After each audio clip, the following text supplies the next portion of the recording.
Mesdames, Messieurs, bonsoir. Heureux de vous retrouver sur les antennes de la radio-télévision Renaissance ainsi que sur les journaux du groupe Renaissance Média, à savoir Matin Équatorial, La Tribune du Grand Sud, La Saga, L'Objectif, Le Témoin. Pour ce numéro de l'émission Dimanche Politique, l'invité de ce dimanche s'appelle Alain Simplice Bungoueres. Il est le président du Parti patriotique gabonais, en abrégé PPG. Monsieur le Président, bonsoir. Bonsoir, monsieur. Merci d'avoir répondu favorablement à notre invitation. C'est moi qui vous remercie de l'opportunité que vous me donnez justement de m'entretenir avec nos concitoyens. Monsieur le Président, vous sortez fraîchement du Parti démocratique gabonais. Comment créer une formation politique alors que vous étiez déjà cadre au PDG? Écoutez, alors, pourquoi créer une formation politique juste après ma sortie du Parti démocratique gabonais? Je vous dirais que c'est pour des raisons personnelles. C'est l'envie de porter la voix un peu plus haut et un peu plus loin que le périmètre qui m'avait été concédé. Et puis, c'est apporter ma pierre à l'édifice. Voilà. Il faisait plus bon vivre là-bas? Non, non, non. Au niveau du parti, il y a une discipline, on va dire, il y a beaucoup de valeurs qu'il faut respecter. Et le Parti démocratique gabonais étant un parti, comme vous l'avez connu, très grand, vous savez que certaines voix ne peuvent pas porter tant que vous n'êtes pas à des positions particulières. Je pense que je peux apporter quelque chose de plus. Donc, il fallait, on va dire, une plateforme qui a une portée un peu plus longue que celle qui m'était dédiée. Voilà pourquoi donc, nous avons pensé qu'il était bien de créer cette nouvelle plateforme. On va parler de votre passage au Parti démocratique tout à l'heure, le temps de parler de votre formation politique. Au Gabon, nous avons une centaine de partis politiques. Quelle sera la valeur ajoutée du PPG sur l'échiquier politique national? Alors, les partis n'ont pas les mêmes objectifs, les mêmes idéologies. Les époques ne sont pas les mêmes. Donc, nous pensons que avec la modeste expérience que nous avons acquis pendant tous ces temps, notre offre politique peut être un plus pour le pays. Et de plus, le coup de libération donc, du 30 août donne la possibilité que le plus grand nombre s'exprime. Donc, pour ceux qui n'étaient pas encore dans des formations politiques, c'est une des occasions pour ces personnes d'effectivement faire en sorte que leur voix puisse porter. Donc, c'est une nouvelle plateforme qui donne des opportunités à beaucoup de donner leur avis aussi et éventuellement leurs propositions pour l'avenir du pays. Beaucoup estiment qu'il y a trop de partis politiques pour une population de moins de 2 millions d'habitants. Quel commentaire faire sur ces avis de vos concitoyens à cet effet? Alors, je vais faire un parallèle un peu maladroit. Nous avons un peu plus de 50 ethnies. Est-ce que c'est pour autant que nous ne vivons pas en harmonie dans le pays? Non. 100 partis peuvent dans un premier temps être considérés comme beaucoup, mais peut-être aussi peu.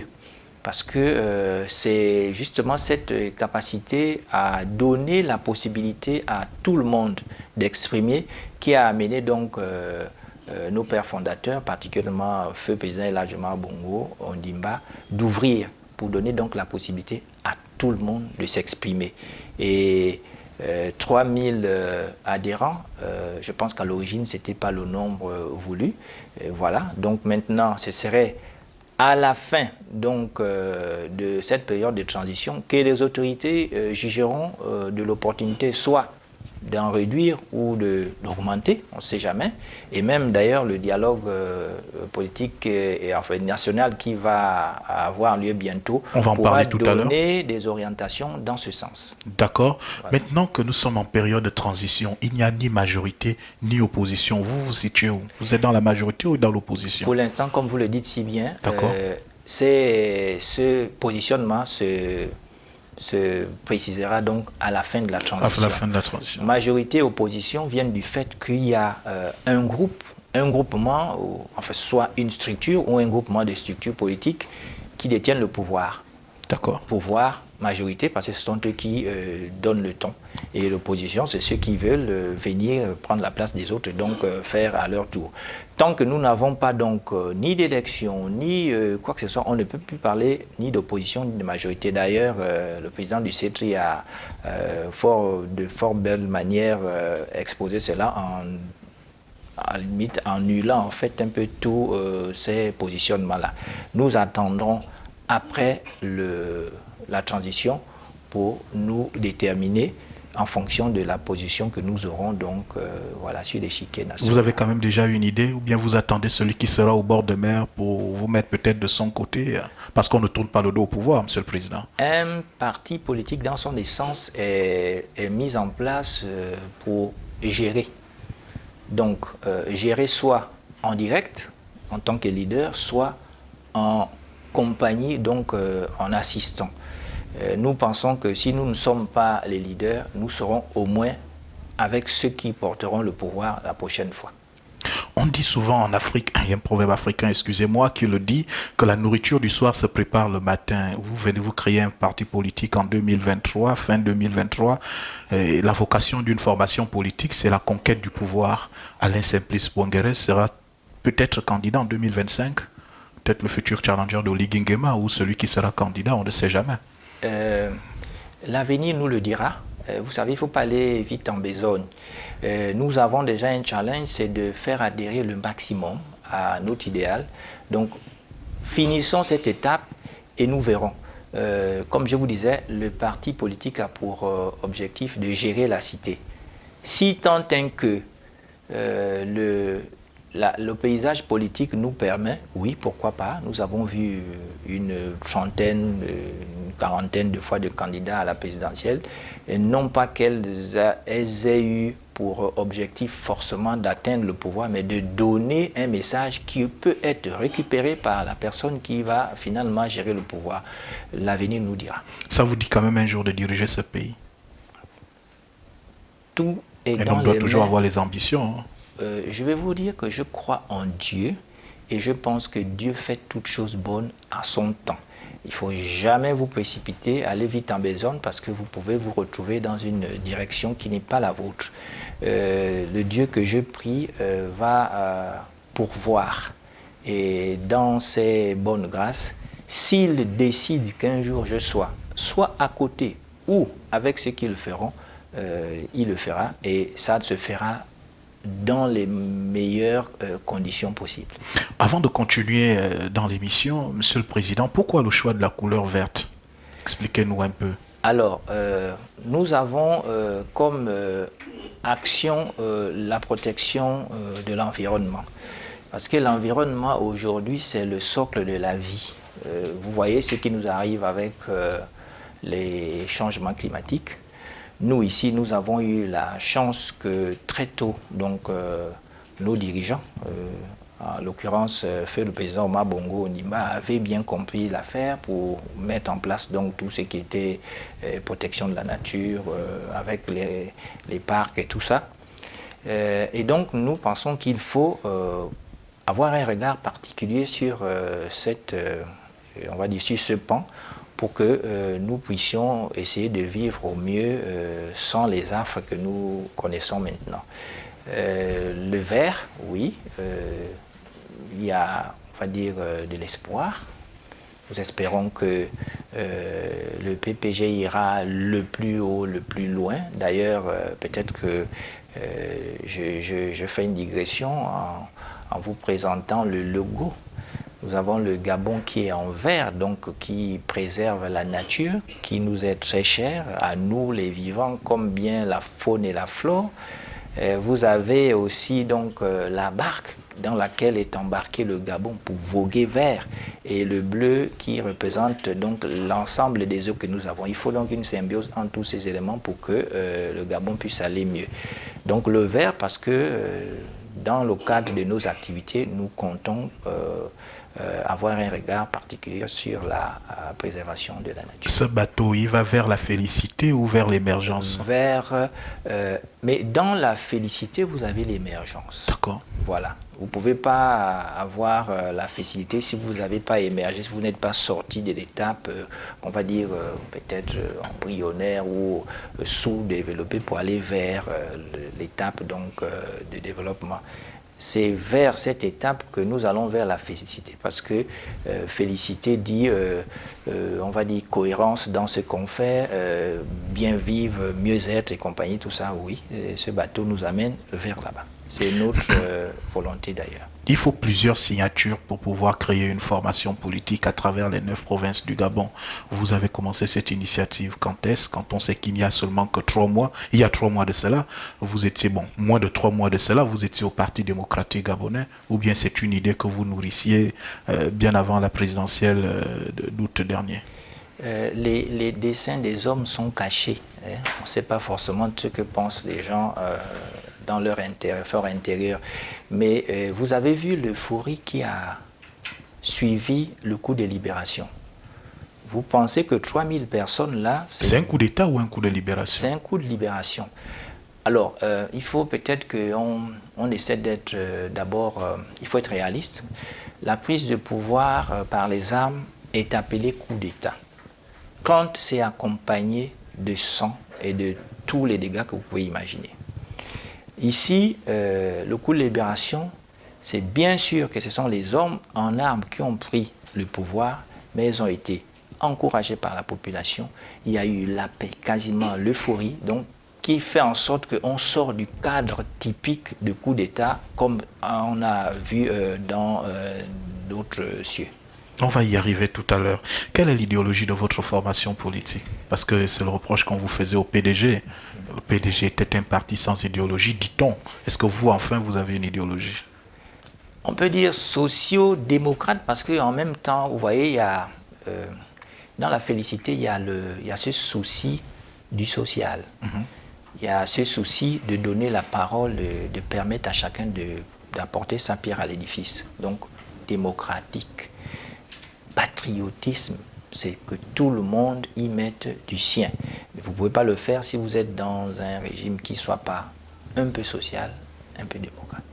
Voilà. D'accord, Monsieur le Président. Une question transitoire pour parler un peu de votre passage au PDG, des questions qui davantage complètent les questions en rapport avec votre formation politique. Qu'avez-vous fait de votre chemise du parti? Vous l'avez jetée, ça n'existe plus. Malheur à celui qui pose un acte tel que celui-là. Vous savez, on devient, après avoir pris le meilleur de partout, ce que l'on est aujourd'hui. Au Parti démocratique, j'ai des amis, des frères, des parents. J'ai appris beaucoup de choses. Et donc, cette chemise, je la garderai comme le souvenir de mon passage, de là où j'ai mis les pieds, qui m'ont permis de gravir les marches pour arriver jusqu'à aujourd'hui. Dans la vie, il y a des paliers à franchir. Le palier avec le PDG, je pense qu'il est déjà arrivé. Donc, c'est le souvenir. Hein. Vous n'allez pas oublier votre grand-mère parce qu'elle est partie. Tant que vous pourriez avoir, on va dire, cette image par devers vous, vous la gardez. Je garde tous mes attributs du PDG. Tiens, ici d'ailleurs, j'ai même mes montres de la campagne de 2016. De la campagne je les ai toujours. 2016 et 2023 aussi. Voilà. D'accord, Monsieur le Président. Mais vous avez dit tout à l'heure coup de libération. On a libéré qui pour qui ou qui contre qui? Quand on sait que vous étiez un soutien indéfectible d'Ali Bongo Ondimba. Oui, j'étais un soutien indéfectible de la personne Ali Bongo Ondimba, pas forcément de tout ce qui se faisait autour d'Ali Bongo Ondimba. Et du PDG aussi. Voilà. Parce que simplement, j'ai cru que la vision du personnage était une vision claire, on va dire, qui aurait dû nous amener vers la félicité. Mais sauf qu'elle n'a pas forcément été exploitée comme il le fallait. Qu'est-ce qui n'a pas marché? N'étant pas tenant du pouvoir en tant que tel, donc donneur d'ordre, je ne peux pas vous le dire avec exactitude. D'accord. Je suis comme vous, nous avons constaté. Et comme je vous disais, j'avais mon périmètre, il m'était donc difficile de sortir de ce cadre. Quand on vous entend parler, on a l'impression que les gens vous mettraient des peaux de banane sur votre chemin politique. Vous êtes en conflit avec qui? Au Gabon et au PDG, dans l'Angounier par exemple? Non, je ne suis en conflit avec personne. Nous pouvons avoir des divergences d'idées et d'opinions. C'est tout à fait normal dans un melting pot tel que celui dans lequel nous vivons. Donc je pense cela comme étant peut-être un élément de recadrage de ma direction. Voilà. D'accord. Il se dit que vous étiez en conflit avec votre électorat au deuxième siège du département de l'Ogoulou, à Mimongo. C'est la raison pour laquelle le PDG ne vous a pas investi en août dernier pour être candidat à nouveau aux élections législatives. Qu'est-ce que cela vous inspire? Alors, vous connaissez des personnes qui ne sont pas en phase avec l'électorat et qui sont élues successivement 2 fois sur le même siège. Ça dépend. Alors, maintenant, vous savez, il y a la rumeur qu'il faut laisser mourir d'elle-même. Hein. Juste avant les élections, je suis parti à la satisfaction de ces populations, poser des actions qu'elles ont tellement appréciées qu'elles me demandent aujourd'hui de faire encore mieux. Et puis, ce n'est pas la population qui investit. Vous savez, il y avait cette idée de démocratisation au niveau du PDG qui faisait en sorte qu'on ne triple pas de mandats, on dit donner la place aux autres. Après avoir passé 2 mandats, je pense que le parti avait estimé qu'il fallait donner l'opportunité à un autre pour faire aussi ses preuves. D'ailleurs, je suis allé accompagner le parti et je l'ai démontré d'ailleurs lors de cette élection dans le périmètre qui m'avait été octroyé. Donc voilà, la rumeur, vous ne pourriez jamais l'arrêter. Donc il faut laisser ceux qui veulent continuer à persister dans ce type de voie. Maintenant, je peux vous renvoyer. Allez sur les réseaux sociaux, regardez tous les forats de l'Ogoulou Mimongo. Vous vous ferez votre propre idée si effectivement cette population était contre moi. Mais vous dites que vous avez fait 2 mandats, peut-être que le parti a estimé qu'il ne vous fallait pas un 3e mandat, il fallait donner à quelqu'un d'autre, pendant que sur les listes, il y a des gens qui étaient candidats par exemple à leur 5e mandat. Ça laisse présager un malaise au niveau du département de l'Ogoulou. Qui vous en veut à Mimongo? Pas du tout.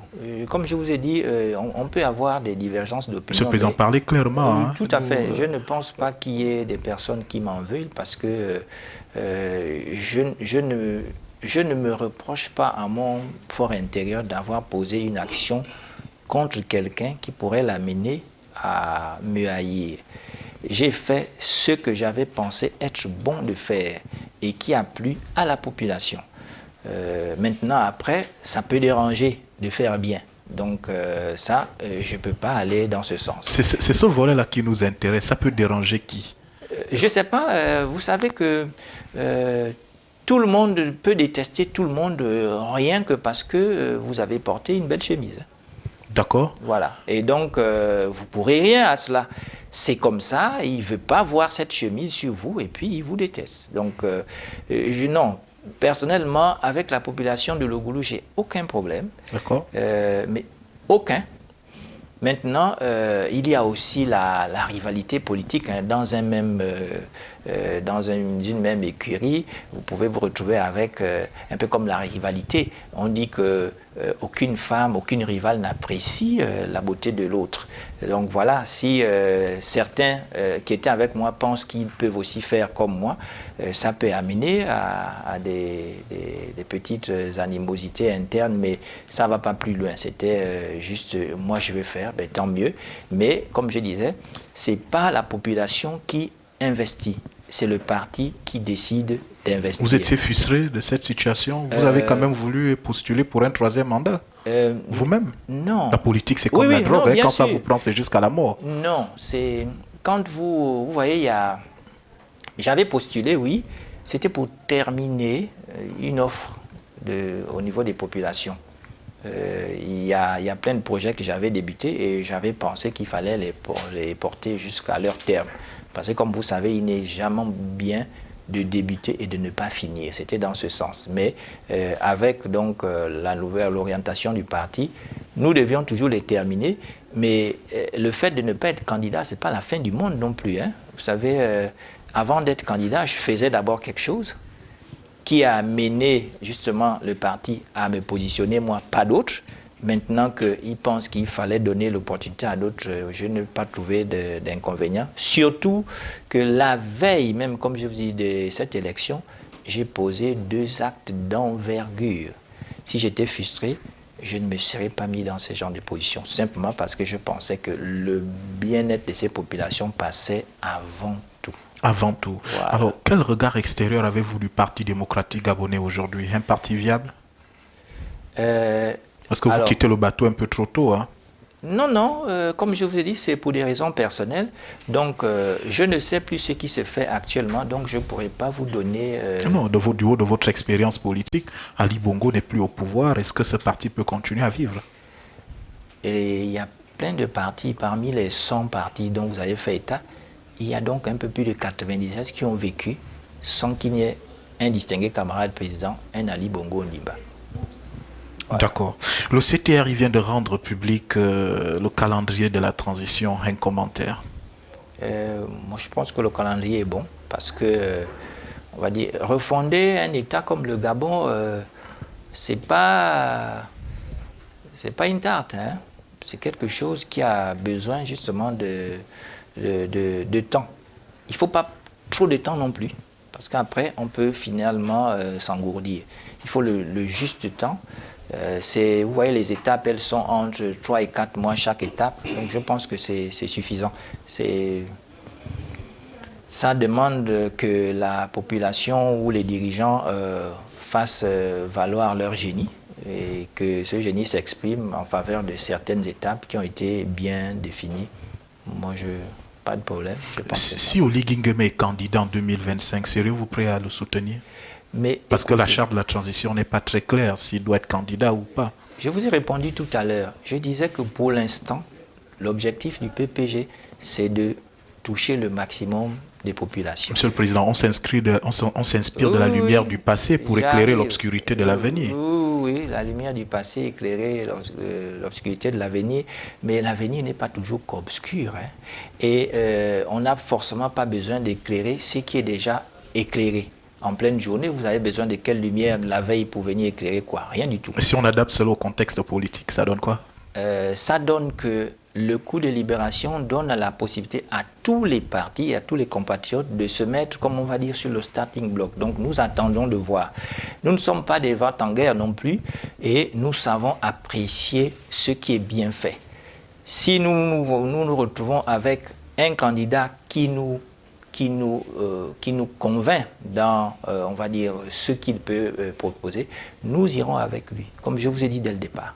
D'accord. Voilà. On a rendu public la liste des parlementaires de la transition. Oui. On n'a pas entendu votre nom. Vous avez quand même été frustré quelque part? Mais pas du tout. Je suis dans une certaine logique. Vous imaginez que ça aurait peut-être pu amputer ou empiéter sur l'organisation actuelle. Et puis, alors, en tant qu'ancien PDGiste, je me reconnais aussi dans tout ce qu'on nous reproche. Donc pourquoi j'irais, on va dire, vouloir sortir la tête pour je ne sais pas trop quoi. Nous avons été au Parlement. Les lois qui ont été votées, même si pour certaines nous n'étions pas d'accord, nous étions au Parlement. Donc nous sommes tous comptables de cela. La discipline était l'apanage du bon militant. Oui et non, mais on va dire sur 120, 140, votre seule voix, c'est pas comme les gens pensent au quartier. Hein, vous avez fait un débat en commission. Dès que la majorité s'est déclarée en commission, ça veut dire que vous tous êtes d'accord. Donc en plénière, même si vous voyez les gens voter, c'est parce que la commission, on va dire, la plénière de la commission a déjà décidé de ce qui va se faire. Donc vous pouvez être seul là, ça n'apportera pas du tout, ça ne fera rien. Donc voilà, c'est pourquoi je pense qu'effectivement, vu que nous avons été tous taxés on va dire laxistes, c'est bien que les autres passent et qu'ils fassent comme ça. justement s'appuyant sur les lumières du passé là, ils vont éclairer l'avenir. Votre avenir politique au niveau sur le Voilà. plan national Voilà. et au Donc, niveau de Mimongo. pas de Vous allez problème. repartir là-bas en 2025 après les élections présidentielles pour Mais- les législatives? Mais c'est chez moi d'abord. Non, je parle de postuler à nouveau pour aller au Parlement. C'est chez moi d'abord. D'accord? On va dire, commencez par balayer votre cour hein, avant d'aller balayer ailleurs. Vous êtes sûr de gagner à Mimongo? Les élections seront transparentes, n'est-ce pas? Oui, c'est ce qu'on nous dit. Les populations nous observent toutes, n'est-ce D'accord. pas? Et voilà, on verra ce que ça va donner. Quelles seront les contributions du PPG au niveau du dialogue à venir? Alors, nous en avons fait 5. Si vous voulez, je vais vous D'accord. les exprimer. La première contribution que nous avons faite, elle vient du fait que nous avons pensé au Parti patriotique gabonais que nos frères d'armes ont posé un acte d'ampleur, un acte qu'il faut commémorer. Il faut que l'on se rappelle de cette date du 30 août donc passé. C'est pourquoi vous m'avez demandé tout à l'heure, est-ce un coup d'État ou un coup de libération? J'ai défini comme j'ai pu, qu'est-ce qui est dans les têtes. Il faudrait donc que l'on puisse protéger ces personnes. Pour l'acte du 30, le fait qu'ils ont récupéré, dissous les institutions, donc on va dire récupérer le pays, il ne faut pas qu'elle soit poursuivie un jour. Sait-on jamais, parce que l'être humain est changeant. Donc il faudrait, notre première proposition, c'est qu'on leur accorde une immunité, quelle que soit la constitution qui sera faite, qu'elle ne bouge jamais, de telle sorte qu'ils ne soient pas inquiétés parce qu'ils nous ont apporté cette libération, on dirait attendue par tous au regard donc de l'euphorie et de l'enthousiasme populaire. La deuxième chose, c'est que cette journée soit solennellement reconnue. Nous avons proposé qu'elle soit érigée en journée nationale de la paix. La paix parce que libérer sans effusion de sang, c'est l'unité, c'est la paix, c'est la cohésion. Donc ça, la deuxième, c'est donc l'instauration d'une journée nationale de la paix. La troisième proposition, c'est que le Parlement soit revu, que le nombre des députés soit revu à la baisse. Alors, qu'est-ce que nous avons proposé, nous? Qu'au total, on est 101 députés. Pourquoi 101? Parce que nous avons un nombre de cantons bien connu qui est de 164. Et si on se retrouvait avec un député tous les 2 cantons, ça nous ferait que 82. Puis des députés que nous avons proposés qui soient dédiés uniquement aux femmes, parce que la jeune féminine a beaucoup de mal à s'impliquer dans l'aspect politique. Donc nous avons pensé qu'il fallait leur dédier 9. Les conditions sont bien définies. Nous avons pensé aussi que les populations qui vivent dans la diaspora ont besoin de contribuer donc à la vie du pays, qu'on leur accorde aussi des sièges. Et que par la suite, les personnes vivant avec un handicap, qu'elles soient, on va dire, autonomes en ce qui concerne la défense de leurs propres intérêts, qu'on leur accorde des sièges, y compris les peuples autochtones, donc pour prendre en compte un peu tout ce qui est socio-culturel, ce qui ferait les 101 députés. En ce qui concerne le Sénat, nous pensons que le département devait être l'unité de référence. Nous en avons 48, ça ferait donc 48 sénateurs. Plus, il faudrait rajouter, en fonction donc de l'espace géographique, c'est-à-dire Libreville, Akanda, Ovendo, on leur rajouterait 5, plus dans chaque province, on en rajouterait un sur l'espace le plus grand, c'est-à-dire la capitale province, pour faire au total 61 sénateurs. Donc nous avons fait comme contribution que le Parlement soit donc limité à 162, c'est-à-dire 101 députés et 61 sénateurs. Après, nous avons aussi proposé, c'est quelque chose de particulier en ce qui concerne l'élection des députés. Vous voyez, on se retrouve souvent dans un certain vide juridique en ce qui concerne la fonction de député. Le député, lui, la loi dit qu'il est en tandem avec son suppléant. Qu'est-ce qui arrive lorsque un député est promu au gouvernement ou alors qu'il est envoyé en mission par le président de la République? Parce que c'est prévu qu'un député en siégeant puisse être envoyé d'ambassadeur, conseiller spécial dans une institution parce qu'il doit représenter le pays et il a la compétence, on va dire, recherchée. Le député suppléant qui devient titulaire n'a plus de suppléant. Donc il siège sans suppléant. On touche du doigt, le député titulaire décède ou le suppléant décède. Il reste sans suppléant. Donc nous avons proposé que dorénavant, on puisse faire que l'élection des députés se passe, le député soit accompagné de 2 suppléants, un suppléant principal et un suppléant second. Ce qui aurait pu être un problème, c'est de demander comment on gère le suppléant second. Parce qu'en fait, quand vous faites une proposition de loi, pensez toujours à qui finance. Mais il n'y aura aucun financement pour ce suppléant second, simplement qu'il devrait, on va dire, répondre à des critères particuliers, c'est qu'il soit quelqu'un qui a une activité reconnue, ou alors qu'il soit membre du cabinet du député. C'est déjà pris en compte, donc ça ne coûte rien à l'État. L'avantage avec cela, c'est que si jamais le président de la République a besoin d'un député pour une mission bien spéciale et que pour une raison quelconque, il y ait décès sur le binôme, le troisième remonte, ça évite de refaire une élection partielle qui est très coûteuse. Qui va coûter beaucoup d'argent. Mais quand on vous entend, de bonnes propositions, tout comme tous d'autres anciens PDGistes, on va dire que le PDG vous étouffait.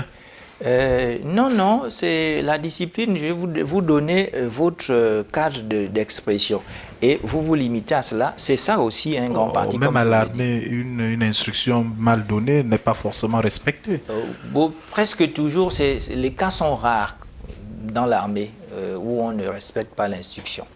Je peux vous prendre un exemple. Oui, effectivement, on n'avait pas forcément respecté une instruction. Ça m'avait valu, j'en ris un peu, ça m'avait valu d'être traduit au conseil des disciplines. D'accord. Il s'agissait de quoi? Parlez-nous-en. Vous ne pouvez plus être sanctionné, vous n'êtes plus le PDG. Non, bien sûr. Donc, non, il s'agissait je dis simplement, il s'agissait du vote d'une loi. De toute façon, vous savez de quoi je parle. Ah, la loi sur l'homosexualité. On va dire c'est ça. D'accord. Alors moi, je n'ai pas voté parce que je n'avais pas été très sensible et en tant que représentant donc, de ma population qui a des us et des coutumes bien particulières, je me suis abstenu de voter cette loi. Ça m'a valu d'aller en conseil des disciplines.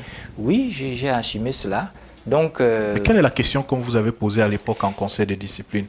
Non, c'est interne au PDG. Oui, mais voilà. Vous n'êtes plus là aujourd'hui. Ce n'est pas un problème. Je vous ai dit que je gardais des souvenirs du Parti démocratique gabonais. Je vous ai juste fait... Mais ça, là, c'est un mauvais souvenir. Vous amenez en conseil de discipline parce que vous avez respecté vos us et coutumes. Donc oui. Vous pouvez en parler aisément et la population de Logulu sera contente. J'étais astreint à une certaine discipline. Donc, on va dire, par rapport à mon engagement, j'avais enfreint cette discipline, donc je devais aller. Même si, de l'autre côté, j'ai respecté les us et coutumes de la population. On va faire une petite parenthèse sur vous et le PDG également. Quand vous avez été mis de côté pour l'élection des députés à l'Assemblée nationale de 2023, vous avez suspecté qui?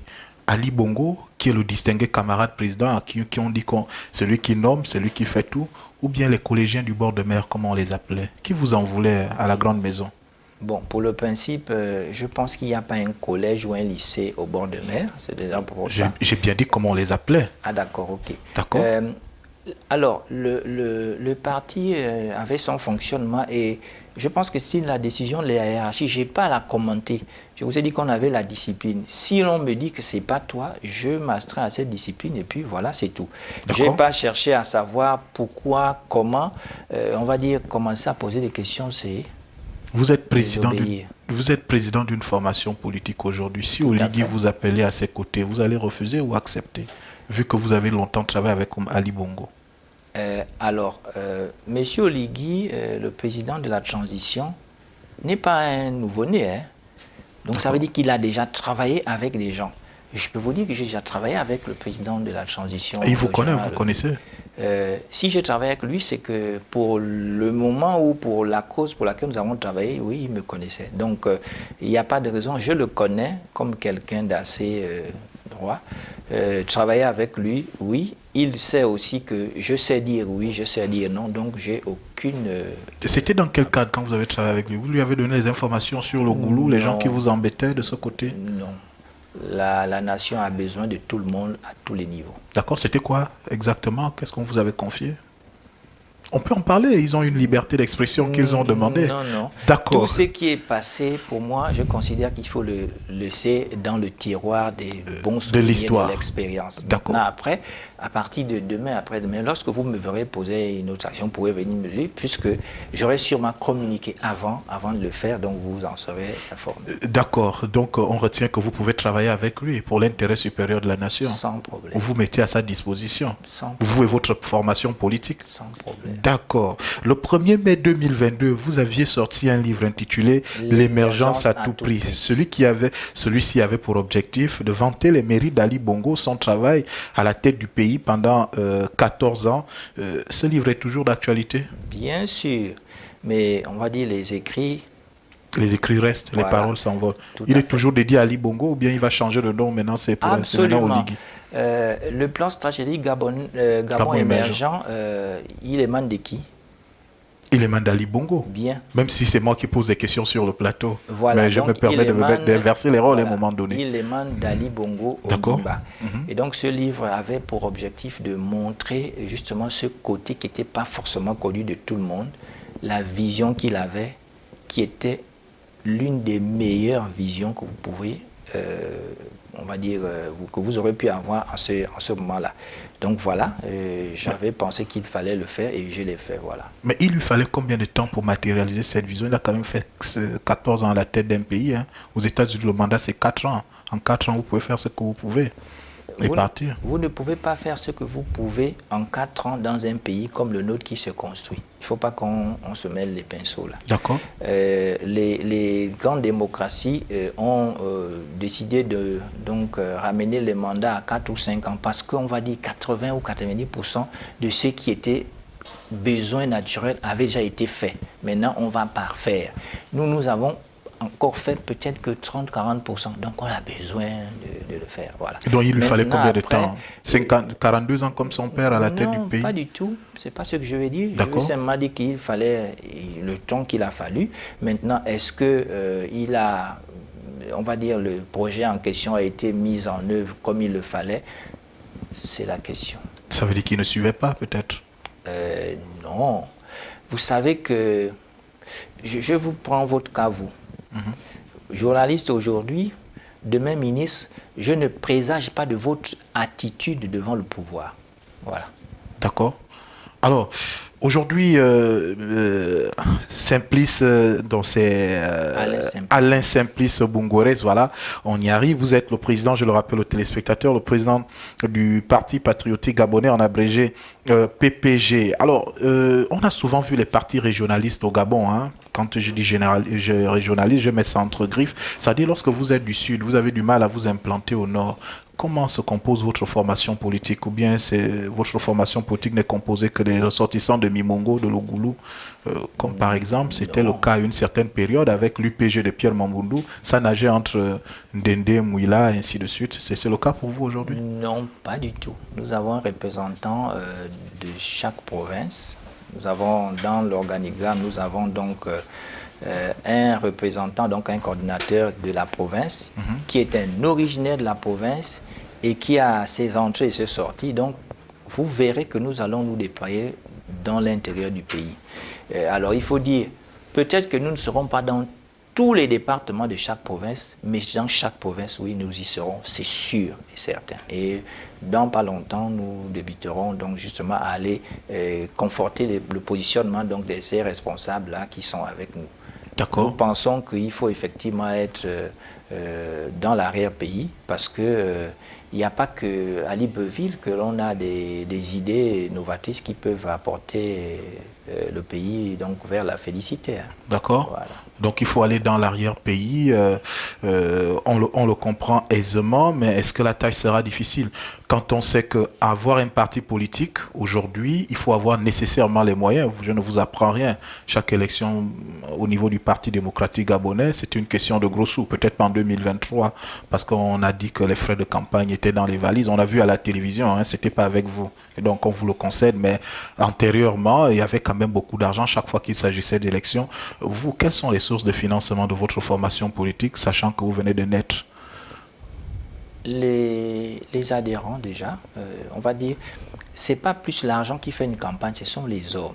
On ne vote pas l'argent. Hein. Vous faites comment pour arriver à Mimongo si vous n'avez pas d'argent, si vous n'avez pas d'argent, des voitures, du carburant, ainsi de suite? C'est ça l'argent. Alors, je suis d'abord ingénieur de formation, je suis expert. Je travaille à faire des choses qui permettent d'avoir des... Ça suffit pour entretenir un parti? Non, nous sommes nombreux à le faire, je ne suis pas le seul. Et puis après, on va dire, c'est l'avenir qui nous dira. Mais il y a des partis ici qui ont fait la campagne sans en donner des centimes. Hein. Alors je vais vous prendre un exemple. Vous pensez que Alternance 2023, là, ils ont brassé du monde dans leur demande? Non, parce que tout le monde ne voulait plus d'Ali Bongo, c'est ça un peu l'objectif. Donc, ils ne forçaient pas. Mais est-ce que c'est le cas pour vous? Tout le monde a besoin que le pays aille de l'avant, donc on ne va pas forcer non plus. Ceux qui veulent que le pays aille de l'avant vont venir y mettre la main. Donc aujourd'hui, nécessairement, vous allez appeler les mécènes, par exemple? C'est ce que fait chaque parti politique. Hein. Je ne serai pas, au niveau du Parti patriote gabonais, le premier à innover dans ce sens. Et il y a toujours des mécènes, des gens qui croient. Il y a beaucoup de gens qui croient à nous, rassurez-vous. Hein. Donc voilà. On aura et on fera avec ce que nous aurons. Nous n'en ferons pas plus qu'il n'en faut. D'accord.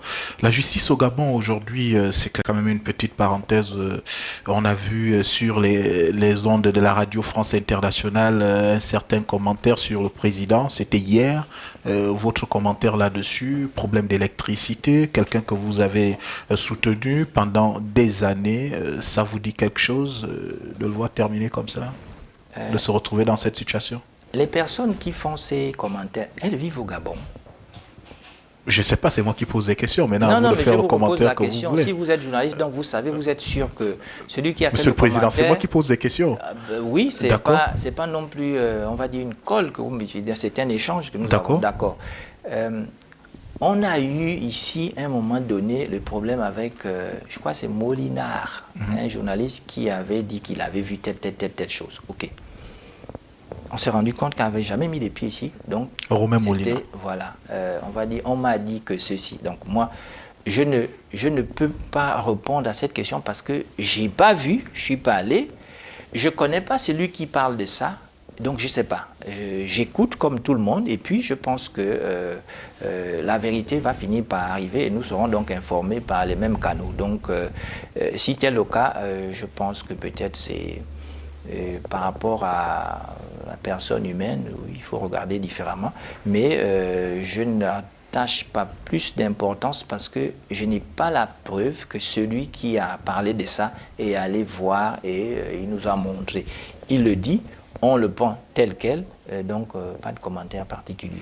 Pas de commentaire particulier. Alors, Monsieur le Président, avant-dernière question dans cette émission, on dit que vous êtes un homme de réseau et chaque fois qu'un nouveau pouvoir s'installe, vous avez toujours un réseau quelque part. Est-ce que vous avez déjà créé votre réseau chez Oligui, au niveau du palais en ce moment, de Thierry? Alors, il faut savoir c'est ce qui que se dit, hein? Les réseaux ne se créent pas, en fait, on va dire, au gré ou du moins à la demande. Et qui vous dit que ce n'est pas le pouvoir qui, constatant certaines qualités, crée ce fameux réseau? Le pouvoir est l'instrument la plus, on va dire, dynamique en termes de renseignement. En termes de renseignement, de création d'événements. Tout à fait. Donc, le pouvoir connaît quelles sont les capacités de chacun et il peut vous demander de faire des choses et ça finit par créer le réseau. Vous savez, réseau, d'abord, des fois, ça ne sonne pas très bien. C'est ça donne l'impression que c'est quelque chose de pas très clair, là, de obscur, pas oui. clair, non. C'est beaucoup plus peut-être une relation de travail. Oui, tout le monde a des relations de travail. Et comme je vous ai dit, en parlant de M. le Président de la Transition, il n'est pas né hier. Il travaille depuis beaucoup de temps. Donc il a eu le temps de connaître des gens qui, à un certain niveau, avaient une certaine relation avec eux. Et aujourd'hui, cette relation a pu changer. Réseau, bon, pourquoi pas. Connaissance, oui. Quand vous étiez membre du comité permanent du bureau politique du Parti démocratique gabonais pour le compte de Langounier, il se dit que beaucoup vous boudaient en interne parce que vous étiez nouveau au parti politique, au PDG autant pour moi. Est-ce que vous avez eu vent de cela? Qui vous boudait comme cela? Est-ce que ça vous a rendu la tâche facile au niveau de Langounier par exemple? Pour avoir pour, on va dire, confirmer cette assertion, il faut aller vers les moins gradés du PDG. Et qu'est-ce qu'on en fait des plus gradés? Non, parce que comme je vous ai dit tout à l'heure, aucune rivale n'apprécie la beauté de l'autre. Moi, en tant que membre du comité permanent, oui, je suis jeune, je ne suis pas forcément l'autorité suprême. Ça peut donner des idées à d'autres. Pourquoi pas moi? Pourquoi c'est lui? Et donc, c'est tout à fait normal. Ça, je le prends sur l'aspect de la sociologie humaine normale. Voilà. D'accord. Mais je pense... Vous les connaissez quand même? Ceux qui ne vous aiment pas dans Langounier. On ne connaît pas forcément tout le monde. Donc, vous les connaissez quand même? Je sais pas. Certains? Je sais pas quoi vous dire, mais moi je prends ce que vous me donnez. Si vous êtes aimable envers moi, j'ai pas de raison de vous soupçonner de quoi que ce soit. D'accord. Je vous ai dit tout à l'heure que je crois en Dieu. De toute façon, si vous venez avec un aspect d'amabilité envers moi et que derrière vous avez des pensées, on va dire négatives, ça se retournera que contre vous-même. D'accord. Inévitablement. Vous étiez un des disciples d'Ali Bongo. Il avait dit en 2009 qu'il ne serait heureux que lorsque les Gabonais le seront. Vous avez écrit un livre à son honneur. Oui. Est-ce qu'il était heureux jusqu'à son départ du palais? Je ne peux pas savoir. J'étais pas au quotidien avec lui. Quand vous le voyez, en tant que distingué camarade? Chaque fois que je l'ai vu, il a arboré un sourire et un enthousiasme particulier. Même le prisonnier, parfois, il sourit, hein? On ne sait jamais. Mais prenez cela, gardez ça et accompagnez-le là-dedans pour que ça dure. Dernière question. Comment voyez-vous le Gabon après la transition?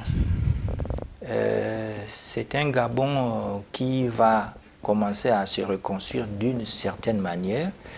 C'est un Gabon qui va réfléchir, j'espère, un peu différemment qu'avant, en mettant l'homme au centre de tout et en faisant en sorte qu'on va dire, on se surveille, hein, pour qu'on ne fasse plus ce qui s'est fait avant, de telle sorte que la félicité en question arrive un peu tôt.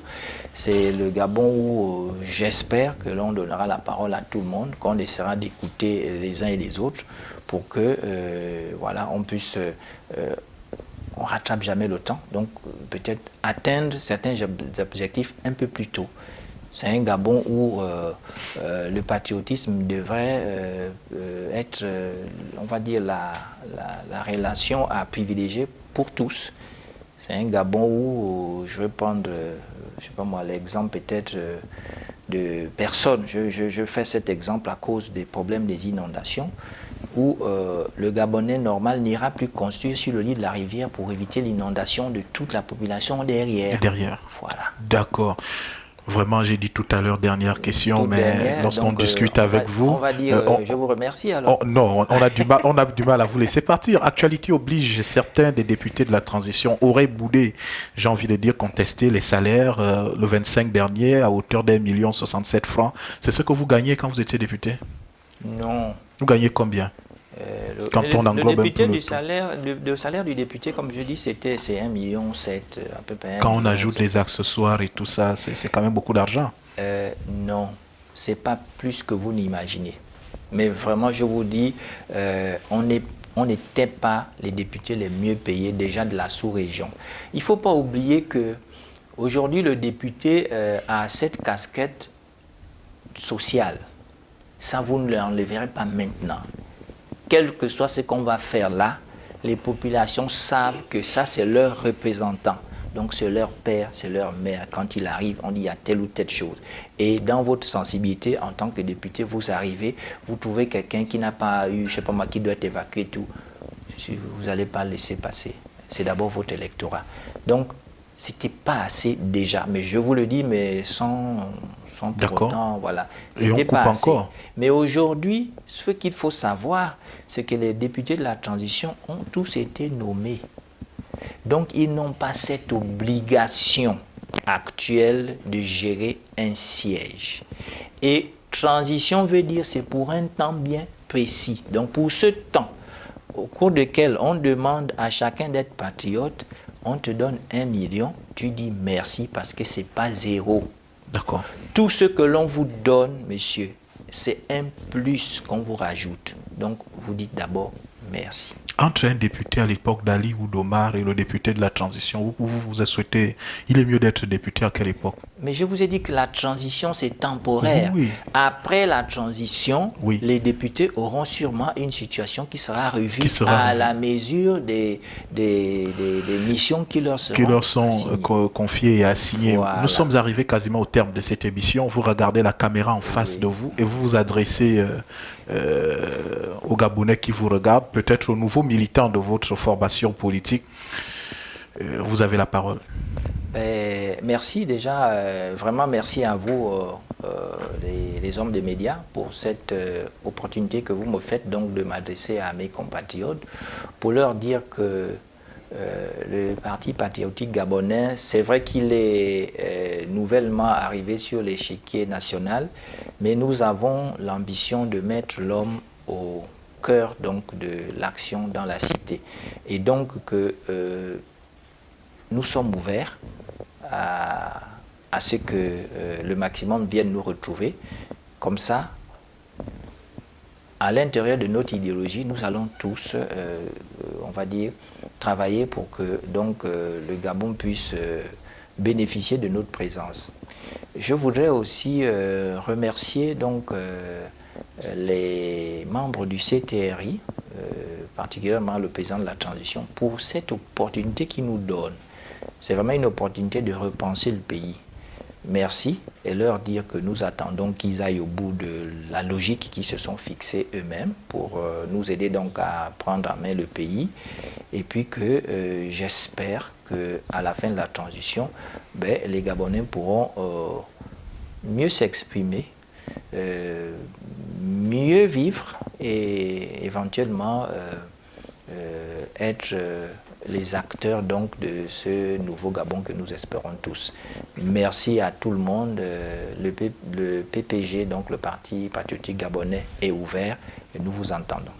Peut-être aussi espérer à la fin de la transition votre retour à l'hémicycle ou bien au Sénat cette fois, puisque vous êtes resté longtemps à l'Assemblée, peut-être aller voir ce qui se passe de l'autre côté. Avec l'aide de Dieu, tout cela sera possible, comme je vous ai dit. Chers téléspectateurs, nous sommes arrivés au terme de cette émission. Merci de nous avoir suivis. Juste rappeler que pour le numéro du dimanche politique de cette édition, on avait comme invité Alain Simplice Bungweres. Il est le président du Parti patriotique gabonais, en abrégé PPG. Avec lui, nous avons fait le tour d'horizon de l'actualité nationale, sans oublier également l'actualité de sa formation politique nouvellement créée. On se retrouve dimanche prochain avec un nouvel invité. Restez en compagnie de nos programmes car le meilleur reste toujours et toujours sur nos antennes. Bonsoir.